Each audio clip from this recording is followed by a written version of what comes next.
저희 집에서요, 저희 아들이 야구를 너무 좋아해요. 야구를 너무 좋아해서 저희 아들 때문에 가끔 같이 야구 경기를 보고는 합니다. 야구 경기를 너무 보고 싶어 해서 무슨 숙제를 열심히 하거나 공부를 열심히 하거나 뭐 순종을 잘하거나 그러면 이제 그것들을 이렇게 모아갖고 제가 상으로 야구 경기를 볼 수 있다 이런 쿠폰을 줘요. 그러면 그때 야구 경기를 한 번씩 보는 거예요. 그래서 저희 아들 때문에 저도 야구를 이제 가끔 같이 봅니다. 가끔 같이 보는데 우리가 야구 경기나 뭐 특별히 야구뿐만이 아니라 다른 경기들도 마찬가지일 거예요. 흔히 주전 선수라고 부르는 선수들이 있죠. 주전 선수라고 부르는 선수들이 있는데 그 선수들이 나와서 계속해서 같은 경기에서 시합을 합니다. 뭐 경기를 오늘도 하고 내일도 하고 모레도 하고 계속 하잖아요. 근데 보면 주전 선수들은 크게 변동이 없어요. 늘 그 선수들이 나와서 경기를 하고 시합을 치릅니다. 그런데 가만 보면 우리가 눈에 보이는 경기에 나와서 뛰고 있는 선수들은 그렇게 딱 이 선수들이 있는데 사실 알고 보면 경기에 나와서 뛰고 있는 이 주전 선수들보다 훨씬 더 많은 숫자들의 선수들이 있어요. 벤치에도 있고 뭐 2군에도 있고요. 그 경기에 나가고자 원하면서 또 운동하고 있는 수많은 선수들이 있어요. 많은 선수들이 더 있습니다. 하지만 그렇게 선수들이 많다고 해서 그 모든 선수들이 시합에 다 나가는 건 아니에요. 모든 선수가 다 나가지는 않습니다.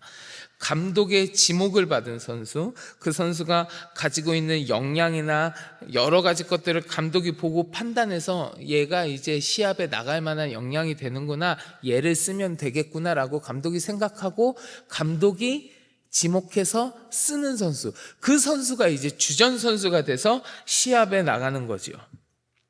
이러한 것들을 우리 신앙생활에 좀 빗대어서 생각해 보면 여러분들의 삶은요, 하나님께서 택하여 주시고 하나님께서 사용하시는 하나님 계획의 주전 선수가 되고 싶으십니까? 아니면 그냥 벤치에 앉아 있는 벤치 멤버가 되고 싶으십니까? 물론 하나님께서는 우리 모두에게 누구든지 빼놓지 않고 일일이 하나님의 뜻과 계획을 다 세워 놓으셨습니다. 다 세워 놓으셨는데 그래도 저는 개인적으로 이왕이면 내가 하나님께서 일하시는 데에 주전 선수처럼 쓰임받는 사람이 되었으면 좋겠다라는 그런 소망을 가지고 있습니다. 내가 그래도 이왕이면 하나님께서 내가 어떤 일을 이루어야 되는데 정수야, 내가 너를 사용해야겠다, 내가 너를 써야겠다라고 하나님께서 지목해 주시고 그렇게 하나님께 붙들려 갖고 쓰임받는 그런 하나님의 주전 선수가 되고자 하는 것이 저의 간절한 소망 중에 하나입니다. 아마 여러분들도 마찬가지이실 거예요. 이 자리에 계신 우리 성도 여러분들도 다 마찬가지이실 거예요. 자, 그러면 내가 어떠한 삶의 모습을 가지고 살아가야, 내 신앙의 모습이 어떠한 모습을 가지고 있어야 내가 하나님의 주전 선수로 쓰임받을 수 있을까? 내가 어떠한 모습으로 살아가야 하나님께 쓰임받는 인생이 될까? 그건 정말 다양하고 많은 조건들이 있겠지만 오늘은 우리가 오늘 본문에 나오는 기드온의 모습에 빗대어서 한 3가지 정도만 같이 나누어 볼까 해요. 자, 첫째로 하나님께 쓰임받는 자는 어떠한 모습을 가지고 있느냐? 하나님만을 섬기는 거룩함이 있어야 돼요. 하나님만을 섬기는 거룩함. 자, 여러분, 우리 오늘 본문 25절하고 26절인데 한번 같이 다시 봉독해 보겠습니다. 25절 26절 봉독합니다. 그날 밤에 여호와께서 기드온에게 이르시되 내 아버지에게 있는 수소 곧 7년 된 둘째 수소를 끌어오고 내 아버지에게 있는 바알의 제단을 헐며 그 곁에 아세라상을 찍고 또 이 산성 꼭대기에 내 하나님 여호와를 위하여 규례대로 한 제단을 쌓고 그 둘째 수소를 잡아 내가 찍은 아세라 나무로 번제를 드릴지니라 하시니라. 아멘. 아멘. 하나님 앞에 예배하지 않는 자가 어떻게 하나님께 쓰임 받겠습니까? 하나님 앞에 쓰임 받고 싶다면 하나님께 예배하는 것은 기본일 거예요. 기본. 오늘 말씀을 보면 하나님께서 기드온에게 우상의 제단을 헐어버리고 우상을 찍어버리고 하나님께 먼저 7년 된 수소를 가지고 와서 예배드리라고, 제사드리라고 명하셨어요. 레위기의 제사 규례를 보면요, 여러분, 수소를 가지고, 그 수소를 가지고 하나님 앞에 제사를 드린다? 그건 무슨 뜻이냐면 가장 큰 헌신을 표현하는 것이 수소를 가지고 하나님 앞에 제사 드리는 거예요. 그런데 그런 기드온에게 하나님께서 가장 큰 헌신을 표현하는 그 제사를 먼저 드려라 라고 하시면서 한 가지 더 이야기하신 것이 있는데, 그게 무엇이냐? 그 아버지에게 있는 바알의 제단을 헐어버리고 아세라상을 찍어버린 다음에 그걸 찍어버린 그 나무 가지고 번제 드려라. 그 우상을 찍어버린 나무 가지고 나에게 번제를 드리라는 거예요. 여러분, 기드온은요, 사실 하나님께 선택받은 사사예요. 하나님께 이미 선택받은 자입니다. 그런데 그 선택받은 자의 아버지의 집에 지금 뭐가 있어요? 바알의 제단이 있다고요. 그 선택받은 자의 집안에 아세라상, 우상이 있다고요. 이 이야기만으로 그 당시 이스라엘 백성들의 영적인 상태가 어떤 상태인지 우리가 엿볼 수 있는 거예요. 당시 이스라엘 백성은요, 온전히 하나님을 섬기지 않았습니다. 하나님을 온전히 섬기지 않고 하나님과 바알, 하나님과 아세라 이렇게 막 동시에 섬기는 거예요. 이 집안만 봐도 그렇잖아요. 하나님께 선택받은 사사가 있는데 그 아버지 집에 뭐가 있었다고요? 바알의 제단이요. 아세라 상이 있었다고요. 혼합된 신앙을 갖고 있었다고요. 하나님과 세상 사이에 양다리가 얽히고 있고. 근데요, 하나님은 이런 모습을 괜찮다고 용납하시는 분이 아닙니다. 하나님은 우상을 절대로 용납하시는 분이 아닙니다. 하나님도 섬기고 우상도 섬기고 이렇게 왔다 갔다 하는 신앙을 괜찮아, 그럴 수도 있지라고 용납하시는 분이 절대 아니에요. 그리고 그런 신앙을 갖고는 하나님 앞에 쓰임받을 수 없는 거예요. 그래서 하나님 뭐라고 이야기하십니까? 그 바알의 제단을 헐어라, 아세라상을 찍어버려라, 그리고 그 나무를 번제로 삼아서 나한테 제사 드려라. 하나님만을 섬기라는 거예요. 하나님만을 섬기는 거룩함이 너에게 있어야 된다는 거예요. 하나님께 쓰임받고자 하는 사람이라면 바알의 제단, 아세라상을 찍어버리라고 말씀하신 것처럼 모든 우상, 모든 세상의 것들 다 떨쳐버리고 오직 우리 하나님만을 섬기는 거룩함의 모습을 가지고 있는 주의 백성이어야 되지 않겠습니까? 주께 쓰임받는 삶이 되어지기 원해서는 하나님만을 섬기는 거룩함의 모습이 우리의 삶 가운데 있어야 한다는 겁니다. 자, 그러면 두 번째로 하나님께 쓰임받는 자에게는 어떠한 모습이 있어야 하느냐? 옳은 일을 행할 수 있는 용기가 있어야 돼요. 옳은 일을 행할 수 있는 용기. 여러분, 오늘 본문 27절부터요 30절까지 한번 볼까요? 27절부터 30절까지 같이 봉독합니다. 이에 기드온이 종 10사람을 데리고 여호와께서 그에게 말씀하신 대로 행하되 그의 아버지의 가문과 그 성읍 사람들을 두려워하므로 이 일을 감히 낮에 행하지 못하고 밤에 행하니라. 그 성읍 사람들이 그 곁에 아세라가 찍혔고 새로 쌓은 제단 위에 그 둘째 수소를 드렸는지라.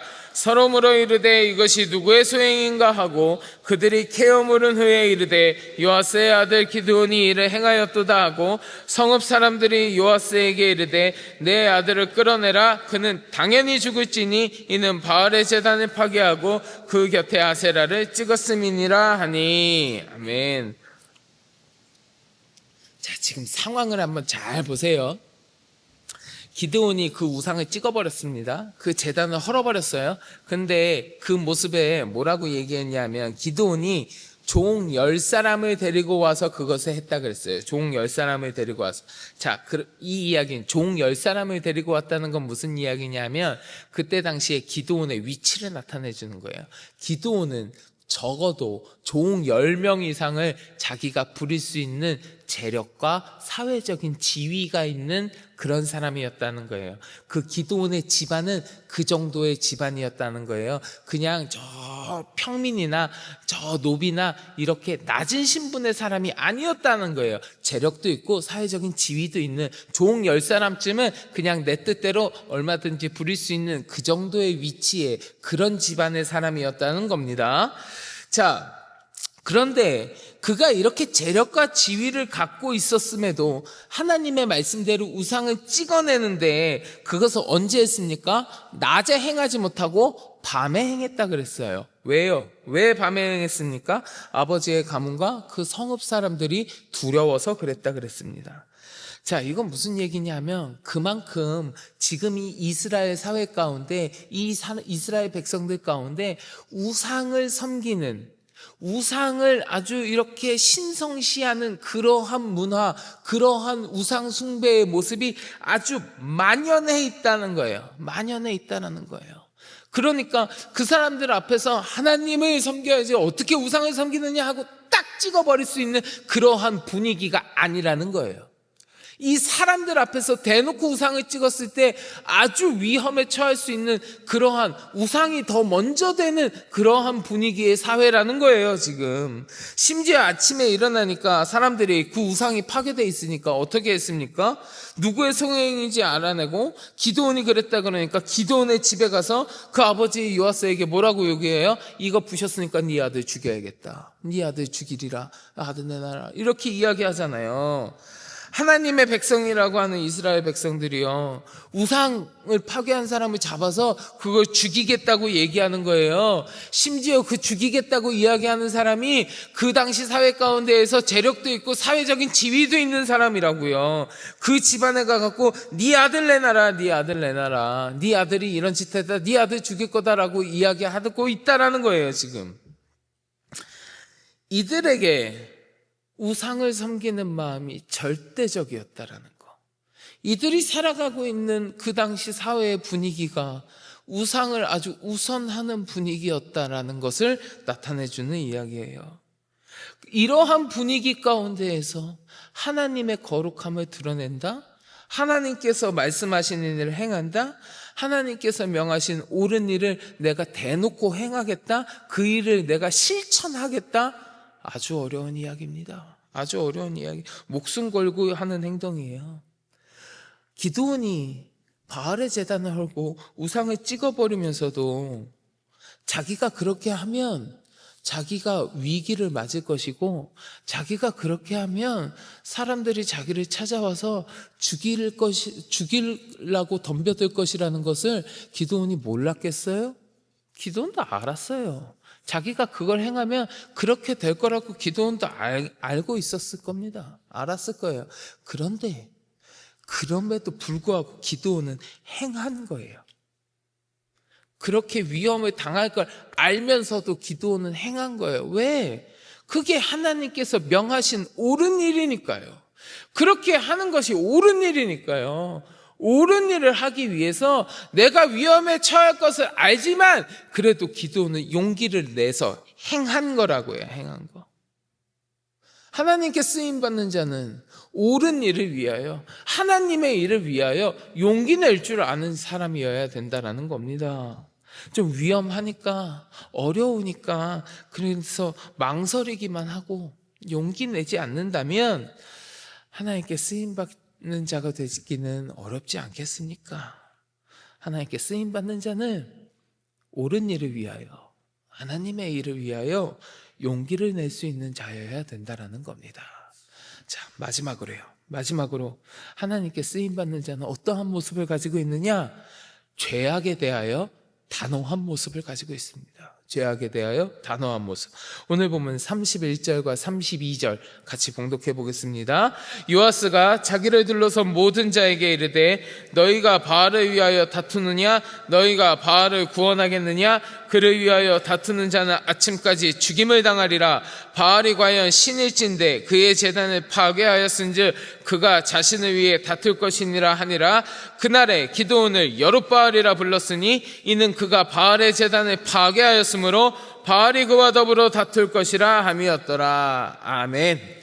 자, 좀 전에도 말씀드렸지만 이스라엘 백성들 사이에 그때 당시 사회 가운데에는 우상을 숭배하는 나라 그 문화가 널리 퍼져 있었고 아주 깊게 자리 잡아 있었습니다. 그런데 당시 이스라엘에서 우상을 섬긴다는 건요, 이스라엘 백성들에게 원래 우상을 섬긴다고 하는 것은 사형에 해당하는 범죄예요. 하나님께서 택하신 백성들인데 우상을 섬긴다? 그건 죽임을 당하는 일이었어요, 원래. 그런데 이렇게 우상숭배가, 원래는 그러한 우상숭배가 범죄인 그 선택받은 민족 가운데에서 이렇게 우상을 숭배하는 문화가 넓고도 깊게 자리 잡았다라는 건 무슨 이야기냐 하면, 이들이 우상숭배가 원래 자기들에게 정하여져 있던 것처럼 아주 큰 죄악이라고 여기고 단호하게 끊어냈어야 되는데, 이스라엘 백성들이 이러한 죄악을 끊어내지 못하고 그냥 흐지부지 받아들였었던 거예요.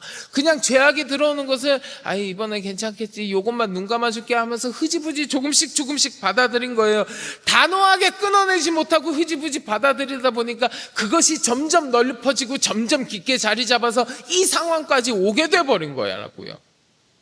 하지만 기드온은 어떻게 했냐면 그 우상을 그냥 흐지부지 받아들이지 않았습니다. 그래도 그거 우리 아버지 집에 있는 건데 어떻게 그럴 수 있습니까? 하나님, 이 수많은 사람들이 이렇게 하고 있는데 그냥 그거 한번 눈 감아 주시면 안 됩니까? 그거 뭐 굳이 찍어내기까지 합니까? 그거 많은 사람들이 하고 아버지 집에 있는데 그거는 그냥 냅두시고요. 제가 하나님 앞에 그냥 잘 예배 드릴게요. 제가 제사 열심히 드릴게요. 그러니까 하나님 요거 한번 눈 감아 주세요. 그러지 않았다고요. 그러지 않았어요.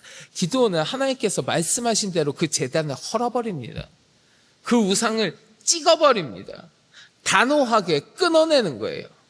31절 말씀 보시면 기드온을 뭐라고 불렀냐 하면 여룻바알이라고 불렀습니다. 여룻바알, 이 말은 바알과 맞서 다툰다는 의미예요. 기드온은 바알을 눈 감은 자가 아니었습니다. 바알과 맞서 다투는 자였다고요. 죄악을 단호하게 대처하는 그러한 사람이었다고요.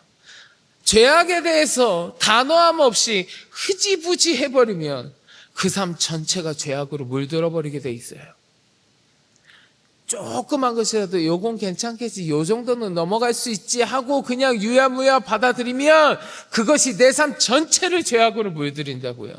죄악은 어떤 건 받아주고 어떤 건 안 되지 구별하고 이렇게 하면서 받는 그러한 대상이 아닙니다. 단호하게 대처해야 되는 대상이에요. 내가 흐지부지하게 죄악을 대하면서 내 삶 가운데 그러한 죄악의 모습들이 확 물들어가는 사람이라면 그런 사람이 어떻게 하나님께 쓰임받을 수 있겠습니까? 죄악에 대해서 단호한 태도로 물리침으로 온전한 하나님의 뜻을 따르는 자여야지 하나님께 쓰임받는 자가 될 거예요. 사랑하는 성도 여러분, 오늘 우리는 본문에 나오는 기드온의 모습을 가지고 하나님께 쓰임받는 자는 어떤 모습을 가지고 있는지 우리 기드온의 모습 가운데 세 가지만 같이 나누었습니다. 첫째, 하나님만을 섬기는 거룩함이 있는 사람. 둘째, 옳은 일을 행하는 용기가 있는 사람. 셋째, 죄악에 대한 단호함이 있는 사람. 바라기는 이 시간 함께 하신 우리 모든 성도 여러분들의 삶이 하나님만을 섬기고 용기를 내어 진리를 행하고 죄악에 대하여 단호히 맞섬으로 말미암아 하나님께 쓰임받으며 하나님을 기쁘시게 해드리는 거룩한 백성의 삶이 다 되시기를 주님의 이름으로 간절히 축원합니다. 자, 우리 같이 기도하겠습니다.